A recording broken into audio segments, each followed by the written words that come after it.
New Zealand Green Party. Simple question for simple minds. You talk the talk about the damage that New Zealand is contributing to the supposed world's climate crisis, and suggest that banning the use of fossil fuels, namely oil, gas, and coal, and stopping farm livestock animals from blowing wind, and if we convert our vehicle transport across the board to electric, then good old New Zealand can help save the world.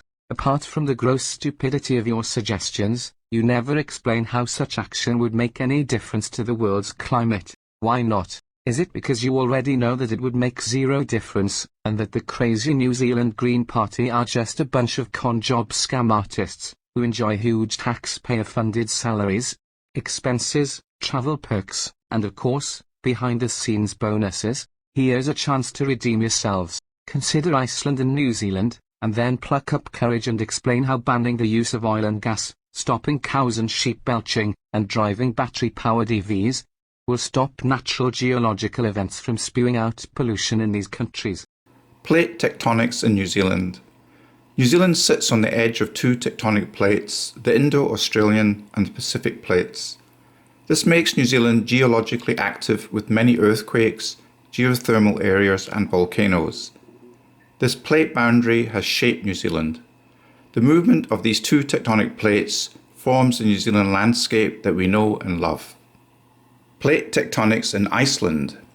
Iceland sits on top of the Atlantic Ridge, the spreading boundary between the Eurasian and Northern American plates. As the two plates drift in opposite directions, Iceland is slowly being split apart. This plate movement makes Iceland geologically active, just like New Zealand.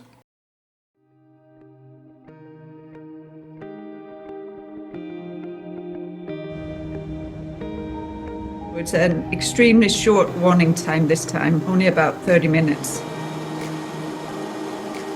The progress of the lava front has been really rapid, flowed over the road already, and it's now heading towards hot water pipes. That's serious news.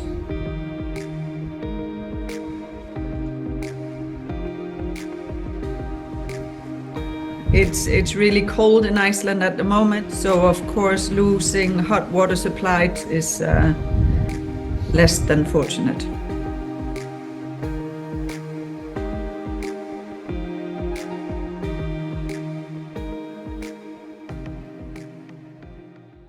Northern Europe is mostly free of earthquake zones except for a region surrounding western Iceland known for its volcanic activity.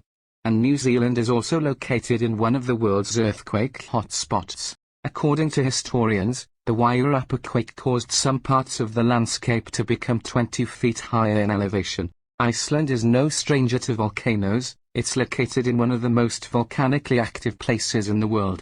That's because Iceland is positioned above a geological hotspot, where plumes of hot material deep within the earth rise towards the surface. As the magma builds up underground, the pressure increases until it breaks through the surface in an eruption, and becomes known as lava. These eruptions can continue for a few centuries. Question for the crazy New Zealand Green Party: will any of your ideas actually help Iceland or New Zealand? Thank you for listening. Geraint, on behalf of WhangareiTim.